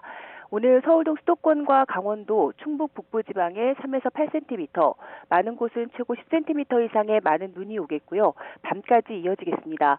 현재 서울 등 수도권 전 지역과 강원도, 충남 북부지방에 오늘 오전 9시부터 대설주의보가 확대 발령됐는데요. 오늘 서울 등 수도권과 강원도, 충북지방에 3에서 8cm, 최고 10cm의 많은 눈이 예상됩니다. 이번 겨울 들어 가장 많은 양으로 퇴근길에는 영하권 강추위 속에 빙판으로 인한 미끄럼 사고가 우려됩니다. 기상청은 평소보다 차간 거리를 넓히고 안전사고에 대한 각별한 주의를 당부했습니다. 네, 주말에는 눈이 한 차례 더 온다고요? 네, 그렇습니다. 한파와 눈은 오늘이 끝이 아닙니다. 주말에는 이번보다 더 강력한 한파와 눈이 예고되는데요. 토요일부터 더 강력한 북극 한기가 남하하기 시작할 것으로 보이는데 이 때문에 찬 공기가 남하하기 시작하면서 새벽에 서해안부터 많은 눈이 오겠고 서울 등 내륙에도 토요일 오전에 또 한 차례 눈이 내릴 전망입니다. 기온은 영하권 강추위가 지속하는 가운데 토요일 낮부터 급강하하겠고 일요일 아침에는 서울 기온이 영하 13도까지 떨어지면서 절정에 달하겠습니다. 이번 한파는 다음 주 월요일까지 이어질 전망입니다. 지금까지 문화생활과학부에서 YTN 정혜윤입니다. 수도권과 강원 충청 지역의 한파와 폭설이 예보된 가운데 교육부가 전국 학교에 안전사고 예방을 당부하는 긴급 공문을 발송했습니다. 교육부는 오늘 전국 17개 시도교육청의 기상 상황과 관련해 비상 연락망을 확인하고 취약시설 점검과 피해 예상 시설 출입 금지, 등하굣길 안전관리 강화 조치를 해달라고 당부했습니다. 각 시도교육청과 학교는 기상 상황에 따라 등하교 시간을 조정하거나 임시 휴업을 하는 등 학사 운영 조정도 검토할 예정입니다. 올겨울 한파가 시작되면서 전력 수요가 대폭 늘어났습니다. 전력거래소에 따르면 어제 최대 전력은 9만 128메가와트로 올겨울 들어 최고치를 경신했습니다. 최대 전력이 9만 메가와트 선을 넘은 건 지난 7월과 8월에 이어 세 번째입니다. 전력 수요가 급증하며 여유 전력 수준을 보여주는 공급 예비율은 12%까지 떨어져 올겨울 최저치를 기록했습니다. 윤석열 정부 들어 첫 도시재생 사업지로 경남 합천과 충북 청주 등 모두 26곳이 선정됐습니다. 국토교통부는 오늘 신규 도시재생 사업지를 발표하고 2027년까지 국비 1조 5천억 원을 투입할 계획이라고 밝혔습니다. 이번 사업으로 신규 주택 1000여 가구 공급과 8,800여 개 일자리 창출이 가능할 것으로 국토부는 보고 있습니다. 한국소비자원이 온라인에서 유통 중인 분사형 살균 소독제 20개 제품을 조사한 결과 살균력 99.9% 이상이라고 광고한 3개 제품이 실제로는 살균력이 그에 못 미치는 것으로 나타났습니다. 소비자원은 살균력이 최소한 99% 이상은 돼야 하는데 문제가 된 3개 제품은 살균력이 그에도 미치지 못해 대장균과 황색 포도상구균 등 감염을 막지 못할 수 있다고 설명했습니다. 해당 제품은 세균화 꼼짝마 살균 99.9% 소독 스프레이와 센스 프레시 제로 몬스터2 워터 살균제로 제조업체인 LG 생활건강과 HKD 메디, JNK 사이언스는 해당 제품 판매를 중단하고 회수하기로 했습니다.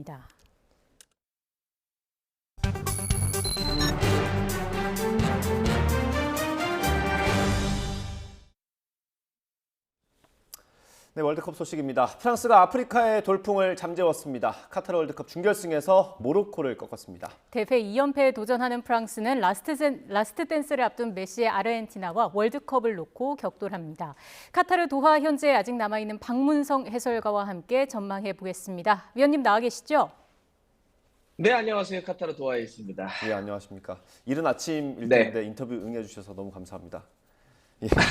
예, 여기 아침입니다. 네. 예. 일단 오늘 경기 간단히 분석을 해보겠습니다. 창과 방패 대결이었는데 제가 보기에는 방패가 좀 창을 많이 때리는 장면도 있었거든요. 어떻게 보셨어요? 모로코와 이제 프랑스 말씀하시는 거죠? 제가 이제 현장에 갔다 왔습니다. 경기장에 갔다 왔는데 경기장의 분위기도 여기는 이제 모로코긴 하지만 모로코가 이 아랍 문화권에 있기 때문에 거의 홈팀의 준하는 그런 응원을 받았습니다. 엄청난 팬들이 모여가지고 모로코를 응원했었는데 실제 경기 흐름도 야 이거 지난 대회 우승팀 프랑스가 이러다가 모로코에게 잡히겠는데 라고 느낄 정도로 모로코가 굉장히 경기를 좀 잘 끌어갔고요. 실제 점유율도 프랑스보다 볼을 더 오래 소유하면서 경기를 더 잘했고요. 특히 그 전반 막판에 엘 야미크라고 하는 선수가 오버헤드킥으로 때렸던 장면 정말 압권이었는데요. 그거를 프랑스의 골키퍼 요리스가 몸을 던져서 막긴 했었지만 정말 너무 잘 싸워서 경기가 끝났는데도 모든 팬들이 저도 그랬고요. 모든 팬들이 일어나서 패자인 모로코에게 박수를 쳐줄 정도로 이번 경기는 정말 모로코가 잘 싸운 경기입니다. 예, 사실 잃을 게 없었으니까요. 거세게 몰아붙이는 모습이 또 인상적이었고요. 음바페는 중간에 축구화 끈이 끊어질 정도로 강한 견제를 받았는데 그럼에도 불구하고 세계적인 선수라는 걸 입증하지 않았습니까? 저 음바페 다시 한번 현장에서 보면서 왜 체계도 없는 플레이를 하지? 막 이런 생각이 들더라고요. 그러니까 우리가 일반적인 어떤 선수들이 축구 경기장에서 보여주는 플레이하고는 완전히 다른 그러니까 상식밖에 어떤 플레이를 하는 느낌이었는데요. 그러니까 이제 대표적으로 그 두 번째 골을 만들었던 장면이 그렇습니다. 지금 영상이나 사진으로도 굉장히 축구 팬들 사이에서 화제가 되고 있는데 모로코의 수비 라인이 들어오지 못하도록 한 4명, 5명이 가운데를 딱 잡고 있었는데 원래 그렇다고 한다면 일반적인 선수들은 워낙 밀집이 되어 있으니까 이렇게 피해서 드리블하거나 피해서 패스를 하는 게 일반적인데 그 5명, 4명 사이를 음바페는 그대로 들어가더라고요. 그래서 일단 거기서 어떻게 저렇게 플레이를 할 수 있을지 싶었는데 일단 거기를 뚫고 들어가니까 원래 거기는 당연히 모로코 입장에서도 이 정도 막으면 들어오지 않겠지라고 한 건데 여기를 뚫고 들어오다 보니까 이게 빠져가지고 이제 두 번째 골이 만들어진 장면이었죠. 특히 이제 후반전 또 초반에도 왼쪽 터치라인을 달고 그 특유의 음바페가 가장 빠를 때가 순간 시속이 정말 믿기지 않지만 38km까지 나왔던 선수인데요. 그런 속도라든지 그다음에 이렇게 뚫고 들어가는 어떤 이 대범함이라든지 능력. 일단 이번에 음바페를 보면서 왜 호날두와 메시 이후의 시대를 이 홀란드와 더불어서 음바페의 시대라고 이야기하는지 그걸 스스로 증명해낸 경기가 아닌가 생각을 해봅니다. 이 음바페 경기를 하나 더 볼 수 있게 됐습니다. 준결승이 모두 마무리됐고요. 결승전은 아르헨티나와 프랑스의 대결로 정해졌죠. 일단 두 나라가 이번 대회에서 경기력을 어떻게 보여줬는지 좀 평가를 좀 해주시겠습니까? 두 팀이 잘했기 때문에 결승에 다 올라간 건 맞지만 프랑스는 조별리그 때부터 지금까지 내내 잘했다라고 보면 될 것 같습니다. 그러니까 음바페, 지루, 그리즈만, 덴벨레와 더불어서 수비 라인도 바란을 중심으로 해서 상당히 안정감이 있었죠. 그래서 지난 대회 우승팀답게 프랑스는 조별리그 때부터 지금까지 크게 문제 없이 물론 좀 어려웠던 경기도 있었지만 대체적으로는 아주 좋은 전력을 유지하면서 올라왔다 봐야 될 것 같고요. 아르헨티나는 약간 슬로우 스타트의 느낌이 좀 있었죠. 왜냐하면 조별리그 때 이제 워낙 벌써 조별리그가 좀 아득한 옛날처럼 느껴지긴 하는데 사우디아라비아에게 잡혔던 기억을 아마 다 갖고 계실 겁니다. 이번 대회 최대 이변이라고 했던 사우디아라비아에게 잡힐 정도로 아르헨티나가 좀 어려운 경기였고 실제로 메시에게 너무 의존하면서 경기를 하는 것이 아니냐라고 하는 게 좀 있었는데 4강을 치르면서는 그 메시의 파트너인 알바레스가 또 잘해주면서 메시 말고 알바레스도 있다라고 하는 것도 좀 생겼고요. 그래서 전체적으로는 프랑스가 좀 고르게 해서 올라왔다고 한다면 아르헨티나는 출발은 좀 어려웠지만 하면서 좀 더 경기력을 끌어올렸다는 걸 볼 수 있을 것 같습니다. 어느 팀이 더 무서울까요? 지금 그래픽으로도 보여드렸는데 두 나라 모두 역대 월드컵에서 2차례씩 우승컵을 들어 올렸습니다. 말씀해 주신 것처럼 프랑스 같은 경우에는 직전 대회에서 우승을 했기 때문에 2연패의 기회가 생긴 거고요. 실제로 그렇게 된다면 이것도 대기록 아니겠습니까? 엄청난 대기록입니다. 그러니까 월드컵이 시작한 해가 1930년입니다. 정말 오랜 세월이 됐죠. 네. 거의 한 세기 가까운 역사를 갖고 있는데 이런 100년에 가까운 역사를 통틀어서 2대회 연속 우승을 차지한 나라는 딱 2나라밖에 없습니다. 예. 1930년대 그 초반에 있었던 이탈리아가 있고요. 그다음에 50년대와 60년대를 이렇게 거쳐서 브라질이 그랬습니다. 그러니까 이탈리아와 브라질만이 월드컵 역사에서 2대회 연속 우승을 한 이제 역사를 갖고 있을 뿐이죠. 예. 프랑스가 바로 러시아 대회 우승을 했기 때문에 이번에 우승을 하게 된다면 60년 만에 디펜딩 챔피언이 다시 한번 월드컵을 우승하게 되는 그런 이제 기록이기 때문에 이건 정말 대단한 기록이 될 겁니다. 예. 뭐 반대로 아르헨티나 입장에서 보면 이제 30년 넘게 우승 후보로만 거론이 되지 않았습니까? 그래서 더 간절할 것 같은데 네. 2014년에도 한번 결승전에서 졌던 기억이 있죠. 제가 그때도 브라질 현장에 있었거든요. 그래서 독일과 결승전 보면서 야 정말 메시의 아르헨티나는 월드컵 우승은 안 되나? 이런 생각이 좀 들었었습니다. 예. 사실 메시는 뭐 현존하는 최고의 선수고 선수가 거둘 수 있는 모든 우승 트로피와 모든 기록을 다 가져간 선수죠. 예. 그런데 오직 하나 없는 게 바로 월드컵 우승이었습니다. 우리가 이제 그 세계 축구사를 이야기를 할 때 최고의 선수라고 하면 빼놓을 수 없는 선수가 얼마 전에 타기한 이제 마라도나라고 볼 수 있겠는데요. 마라도나와 메시를 비교할 때 메시가 항상 마라도나에 비해서 부족한 딱 그 유일한 하나, 그게 이제 월드컵 우승 트로피였죠. 네. 1986년도 마라도나가 이끌었던 아르헨티나가 이제 월드컵 우승을 했었는데 이번에 만약 우승을 하게 된다면 36년 만인가요? 86년이었으니까 정말 오랜만에 이제 또 아르헨티나가 월드컵을 우승하는 거이자 또 메시가 마지막 월드컵이기 때문에 또 의미가 있잖아요. 이제 나이를 놓고 봤을 때 마지막 월드컵이라고 봐야 될 텐데 마지막 자신의 월드컵 도전에서 월드컵 우승 트로피라고 하는 걸 처음으로 또 들어올릴 수 있기 때문에 여러 가지로 아르헨티나가 우승하더라도 의미는 상당할 것 같습니다. 그러게요. 어느 팀이 우승을 하더라도 하나의 스토리는 또 만들어질 것 같고요. 이번 결승전의 최대 관전 포인트는 아마도 메시와 은바페의 대결이 아닐까 싶습니다. 일단 두 선수가 지금 한 팀에서 같이 뛰고 있는데 소속팀에서의 호흡은 어떻습니까? 파리에서 같이 뛰고 있습니다. 네. 근데 파리가 뭐 프랑스 리그에서는 거의 압도적인 팀이고 두 선수가 워낙 잘합니다. 여기 또 네이마르까지도 있는 팀이잖아요. 그러니까 정말 그 엄청난 선수들이 다 모여 있기 때문에 가끔씩은 너무나 위대하고 너무나 뛰어나니까 야 뭐 잘 안 맞는 거 아니야 뭐 이런 말도 있긴 있지만 기본적으로는 뭐 엄청난 파괴력을 소속팀에서도 보여주고 있습니다. 예. 이번에는 저는 뭐 실제로 경기를 열어보면 메시와 은바페를 서로가 잡으려다가 다른 선수 쪽에서 기회가 나올 공산도 있다고 보지만 이번 4강을 보더라도 결국 4강까지 올라오고 결승까지 올라올 팀들은 기본적으로 상대에 대해서도 연구를 많이 하고 또 전력도 굉장히 팽팽하기 때문에 서로가 굉장히 이렇게 쪼여진 경기를 할 가능성이 높아요. 그러면 결국 그럴 때는 그 상식을 파괴하는 정말 말도 안 되는 플레이를 하는 어떤 슈퍼스타가 마지막에 균열을 내는 경우들이 있거든요. 예. 그렇게 놓고 봤을 때는 아르헨티나에서는 메시, 프랑스에서는 은바페가 되겠죠. 아무리 막더라도. 예. 그래서 이번 결승전에서도 역시 파리에서 함께 뛰고 있는 메시와 은바페는 정말 빼놓을 수 없는 이번에 어떤 그 두 선수가 아닐까 좀 생각을 해봅니다. 예, 이제 호흡을 맞추다가 국가대표에서 이제 싸우게 된 건데 뭐 팀의 승리도 중요하겠습니다만 득점왕을 놓고도 지금 경쟁하는 상황 아닙니까? 네, 그렇죠. 둘 다 지금 나란히 5골씩 넣고 있습니다. 이번에 뭐 골을 넣으면서 우승을 시킬 수 있다면 제가 봤을 때는 득점왕도 차지하고 대회 최고의 선수 MVP도 오를 수 있을 가능성이 높겠죠. 특히 이제 뭐 메시 같은 경우는 현재 참 대단한 선수인데 월드컵에서만 본선에서만 19개 공격 포인트, 11골과 8개의 도움을 하고 있습니다. 사실 믿기지 않는 거고요. 또 은바페 같은 경우도 24세 이하의 선수가 이렇게 많은 골을 넣는 것은 펠레 이후에 처음일 정도거든요. 그러니까 두 선수가 말 그대로 그냥 리빙 레전드의 어떤 길을 걸어가고 있는데 저는 아마 두 선수가 그럴 거라고 봐요. 뭐 내가 득점왕을 꼭 하면서 뭘 해야 되겠다라는 개인적인 욕심보다는 이게 팀이 우승할 경우 그걸 차지하는 어떤 시너지나 임팩트가 상당하기 때문에 메시나 은바페나 모두 이번에 팀을 위해서 우승을 위해서 자신의 모든 걸 다 던지지 않을까 좀 생각을 해봅니다. 네, 진짜 볼거리가 많은 그런 경기가 될 것 같습니다. 말씀해 주신 대로 축구 선수 메시의 마지막 월드컵 경기이기도 할 텐데 만약에 아르헨티나가 우승을 하게 된다면 메시는 이제 전설로 기록이 될 거고요. 우리가 흔히 비교했던 호날두와는 좀 비교 불가한 정도가 되는 걸까요?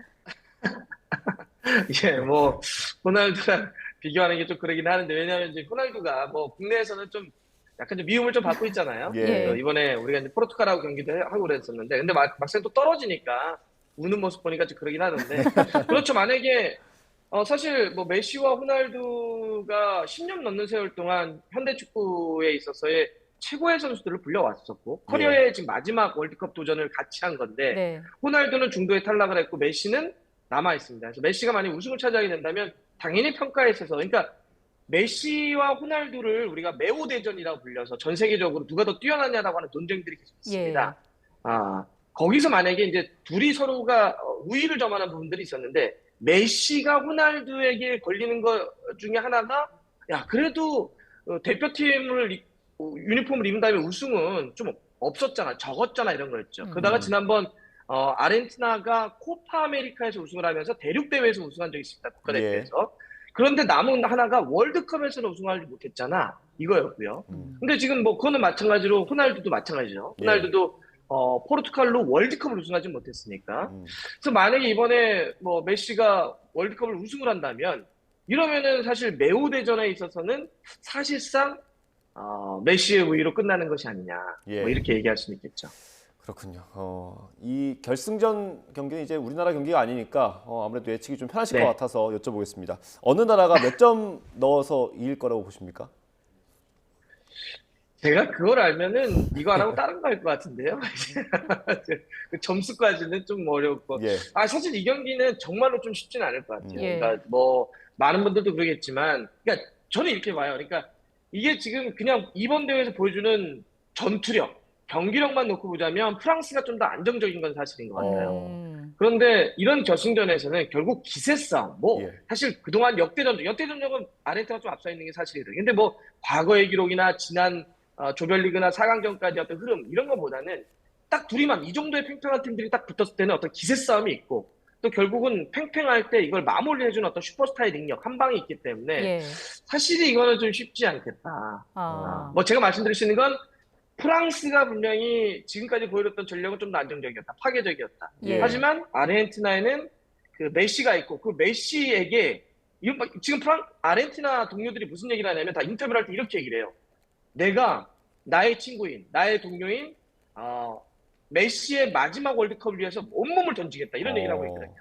이거는 기본적으로 그동안 보여줬던 경기력 그 이상이 무엇인가 나올 수 있는 동기부여가 확실하기 때문에 그러면 메시를 중심으로 이런 강력한 동기부여가 어떤 다른 결과를 끌어낼 수도 있는 거죠. 그래서 제가 웬만하면 어느 팀이 이긴다 이렇게 얘기를 하겠는데 이 경기만은 조금만 좀 이해해 주시면 제가 이 정도까지만 얘기를 하겠습니다. 그러면 혹시 어느 나라를 응원하십니까? 그거는 또 얘기. 이거 축구 팬분들이 제가 어디를 응원하는 걸 되게 싫어합니다. 왜냐하면 그 팀이 그럼 떨어지거든요. 그래서 그렇습니까? 제가 항상 반대로 나오기 때문에 그냥 여기서는 제가 중립 넣고 그냥 딱 중립 딱 그 자리를 지키겠습니다. 갑자기 말을 많이 더듬으시네요. 예측이 어렵다는 건 뭐 그만큼 두 팀 모두 훌륭하고 좋은 경기력을 그동안 보여줬다라는 의미일 것 같고요. 우리 시각으로 18일 자정입니다. 19일 0시 어느 팀이 우승컵을 들어 올릴지 또 봐야겠습니다. 마지막으로 우리나라 축구대표팀 얘기도 짧게 해보겠습니다. 벤투 감독이 그젯밤에 본국으로 돌아갔는데 이제 새 사령탑을 찾아야 하지 않겠습니까? 어떤 인물이 적합하다고 보시는지요? 이제 그동안 이제 벤투 감독이 떠나는 게 확정되고 그러면서 뭐 차기 감독에 대한 기사들도 많이 나온 걸로 제가 알고 있습니다. 저는 이제 카타르에 있기 때문에 국내에서의 어떤 뭐 그걸 확실히 알 수는 없겠지만, 근데 저는 이제 그렇게 생각해요. 지금 그동안의 보도나 논쟁도 됐었죠. 그래서 축구협회가 해명도 하고 그랬었는데, 뭐 내국인이냐 아니면 다시 외국인이냐 이런 얘기를 하고 있는데, 저는 논의의 핵심이 이렇게 갔으면 좋겠어요. 그러니까 이번에 벤투 감독에 대해서 우리가 평가하고 또 박수를 쳐줬던 건 뭐냐면 세계 축구 트렌드를 읽었다는 거죠. 즉 그 이야기는 역시 능력이 있었다는 얘기입니다. 저는 차기 감독이 뭐 어디냐, 뭐 내국인이냐 외국인이냐를 떠나서 능력이 있느냐 없느냐, 세계적인 트렌드에 맞춰서 우리 대표팀을 이끌 수 있느냐 없느냐, 이게 핵심이어야 된다고 보고요. 그러기 위해서는 조금 더 이런 세계적인 흐름에 능통한 그런 분이 오셨으면 좋겠다. 일단 이렇게만 말씀드리고 싶습니다. 네, 뭐 월드컵이 우리나라로서는 끝났지만 이제 또 다른 시작이기도 합니다. 4년 뒤를 이제 준비를 해야 되는데 뭐 세대 교체, 선수 발굴 중요할 것 같습니다. 해설가님께서 보시기에 4년 뒤를 주목해야 할 선수 있을까요? 뭐 이번에 보여줬지만 정말 모든 선수들이죠. 사실 손흥민 선수가 열심히 몸을 만들어서 다음 월드컵까지 나오면 좋겠다는 생각이 들지만 이제 다음 4년 뒤에 월드컵 미국, 캐나다, 멕시코 이렇게 공동 개최를 하게 될 텐데 이때 월드컵은 아무래도 지금의 뭐 김민재 선수의 나이대나 아니면 그 아래에 이강인 선수의 나이대가 중심이 되는 월드컵이 될 겁니다. 그래서 이강인 선수와 김민재 선수 중심으로 재편될 가능성이 좀 있겠죠. 그리고 이제 그 주위에 뭐 그 아시안 게임 멤버들 혹은 이강인 선수가 함께 뛰었던 20세 이하 멤버들, 요 멤버들이 있기 때문에 이런 선수들이 전체가 좀 하나의 더 팀으로 되고 또 하나 더 많은 선수, 이번에 조규성 선수도 그랬지만 더 K리그에서도 좋은 선수들이 막 발굴되고 있는데 이런 선수들이 더 높은 레벨에서 더 많이 싸워보고 국제 레벨에서 예를 들어서 뭐 유럽 무대에서 더 많이 나가서 경쟁력 있게 자기의 능력을 좀 끌어올리는 이런 준비 과정을 4년을 거쳐서 그러니까 딱 뭐 월드컵 앞두고 우리가 벼락치기 말고요. 4년 동안 꾸준히 평상시에 공부해서 그거로 다시 한번 시험을 볼 수 있는 그날 그 4년 뒤가 됐으면 좋겠습니다. 알겠습니다. 오늘 말씀 여기까지 듣겠습니다. 지금까지 박문성 해설위원과 함께했습니다. 고맙습니다. 감사합니다. 네, 고맙습니다.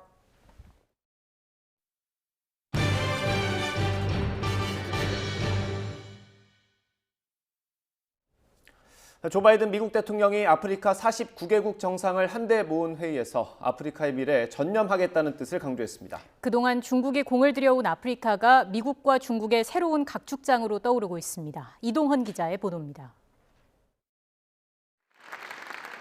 지난 화요일부터 사흘간의 일정으로 워싱턴에서 아프리카 49개국과 함께 정상회의를 열고 있는 조 바이든 미국 대통령은 아프리카에 올인할 것이라고 밝혔습니다. The United States is all in on Africa's future. 앞으로 3년간 아프리카에 550억 달러를 투입할 것이라면서 아프리카의 성공이 미국의 성공이며 전 세계의 성공인 만큼 이는 시작에 불과하다고 말했습니다. 보건과 환경, 인프라 구축 등 모든 측면에서 아프리카의 발전을 지원하는 것은 물론 아프리카 자유무역협정 기구와 양해각서를 체결했다고 밝혔습니다. This MOU will unlock new opportunities for trade and investment between our countries and bring Africa and the United States even closer than ever. 오바마 전 대통령 시절 이후 8년 만에 열리는 아프리카 정상들과의 회의에서 큰 선물 보따리를 풀어놓은 바이든 대통령은 그러나 중국을 언급하지는 않았습니다. 아프리카에 미국과 중국 중 하나를 선택하라고 강요하는 것은 아니라는 입장입니다. 하지만 미국보다 앞서 아프리카에 공을 들여온 중국으로선 신경이 쓰이지 않을 수 없습니다. 该报告主笔人对华所负责人在报告发布会上表示，非洲坚持独立自主的外交政策，反对霸凌威胁，拒绝选边站队。 바이든 대통령이 내년 아프리카 국가를 순방할 것으로 알려진 가운데 미국과 중국의 경쟁이 인도태평양 지역을 넘어 아프리카까지 확산하고 있습니다. YTN 이동원입니다. 원자 구성과 결합이 같아도 좌우 구조가 뒤집히면 전혀 다른 성질을 갖는 걸 카이랄성이라고 합니다. 이것 때문에 의약품이나 화학약품에 부작용이 생기는 걸로 알려졌습니다. 그런데 국내 연구진이 특별한 도구 없이도 분자의 카이랄성을 눈으로 쉽게 구분할 수 있는 분석 시스템을 개발해 국제학술지 네이처에 실렸습니다. 양ፌ영 기자가 보도합니다. 역사상 최악의 약물 부작용 사례로 꼽히는 탈리도마이드 사건. 1957년 독일의 한 제약사가 수면제로 개발한 탈리도마이드는 진정 효과가 있어 임신부에게 입덧 방지제로 많이 팔렸습니다. 동물 실험에서 부작용이 없는 것을 확인했지만 이 약으로 인해 전 세계에서 만여 명의 기형아가 태어났습니다. 약물 분자 구조는 같지만 방향이 다른 카이랄성 때문이었습니다. 오른손과 왼손은 서로 대칭 구조를 가졌지만 완전히 겹쳐지지는 않는데요. 이러한 구조를 카이랄성, 방향성이 있다고 말합니다. 카이랄성에 따라 약물 효능이 달라지기 때문에 이를 구분하는 것이 매우 중요하지만 기존 분석법은 측정 시간이 오래 걸리고 시료가 손상되는 등의 한계가 있었습니다. 그런데 국내 연구진이 특별한 도구 없이도 분자의 카이랄성을 눈으로 쉽게 구분할 수 있는 분석 시스템을 개발했습니다. 별다른 차이가 없어 보이는 투명한 액체를 개발한 분석 시스템에 넣자 왼손 분자는 보라색, 오른손 분자는 빨간색으로 나타납니다. 핵심은 카이랄성 구조에 반응하는 금 나노 입자를 일정하게 배열한 것으로 방향성에 따라 가시광선 중 특정 빛만 나와 눈으로 쉽게 구별할 수 있습니다. 저희가 만든 이제 금 나노 입자의 정렬 구조를 활용하면 이 분자와 빛 간의 상호작용을 극대화할 수 있어서 이 분자의 왼손성과 오른손성을 더 잘 구별할 수 있는 시스템을 개발했다고 할 수 있을 것 같습니다. 개발한 분석 시스템은 적은 양으로도 카이랄성 분자를 찾을 수 있으며 시료 손상이 없는 가시광선에서 구별할 수 있다는 장점이 있습니다.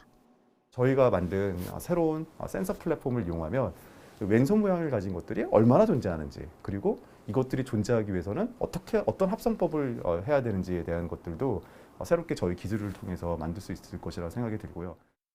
합성 의약품의 절반가량은 카이랄성 의약품으로 알려졌지만 완벽한 구별법이 확립되지 않아 학계와 업계의 과제로 남아 있었습니다. 쉽고 빠르게 분자의 카이랄성을 구분할 수 있는 이번 연구 결과는 세계적인 국제학술지 네이처에 실렸습니다. YTN 사이언스 양우영입니다. 오늘 오전 9시 50분쯤 경남 밀양시 부북면의 한 복합재 패널 제조 공장에서 폭발 사고가 있었습니다. 이 사고로 근로자 4명이 중화상을 입었고 2명은 비교적 가벼운 상처를 입은 채 인근 병원으로 이송됐습니다. 경찰과 소방당국은 공장 내 복합재 패널 제조 기계에서 압력으로 인해 수증기가 폭발하며 사고가 난 것으로 보고 정확한 원인을 조사하고 있습니다. 점심시간 무렵부터 서울도 수도권 지역에는 다시 강한 눈이 내리기 시작했습니다. 1시간 단위에 시간당 2에서 3cm의 많은 눈이 내리면서 보시는 것처럼 순식간에 세상이 하얗게 변했는데요. 오늘 중부지방에는 최고 10cm 이상의 많은 눈이 예상됩니다. 따라서 서울도 수도권과 강원, 충남 북부와 그리고 경북 북부 산간을 중심으로는 대설주의보도 내려졌습니다. 많은 눈이 내리면서 교통 불편이 우려되는 상황입니다. 되도록 대중교통 이용해 주시고요. 차량 이용하시는 분들은 차간 거리를 넉넉하게 두시는 등 안전운전 해주시기 바랍니다. 현재 레이더 영상부터 살펴보도록 하겠습니다. 서해상에서 계속 강한 눈구름이 유입되고 있는데요. 서울도 수도권과 충청 북부, 강원 영서를 중심으로 시간당 2에서 3cm 안팎의 강한 눈이 내리고 있습니다. 이 눈은 저녁까지 내렸다 그치기를 반복하겠습니다. 특히 서울도 수도권과 강원, 충북 북부 많은 곳에 10cm 이상의 많은 눈이 쏟아질 것으로 보여 눈 피해가 우려되고요. 그 밖에 중부와 남부 곳곳으로도 1에서 5cm의 눈이 예상됩니다. 낮 동안 찬바람도 이어지겠습니다. 중부와 경북 지역에는 한파특보가 이어지는 가운데 오늘 서울 낮 기온 1도, 춘천 0도, 대구 6도를 보이겠습니다. 기온 자체는 영상권으로 올라서겠지만 찬바람의 체감 기온은 영하권을 보이는 곳이 많겠습니다. 내일 내륙의 눈은 잠시 쉬어가겠지만 주말과 휴일에는 최강 한파소 또 한 차례 눈이 예상됩니다.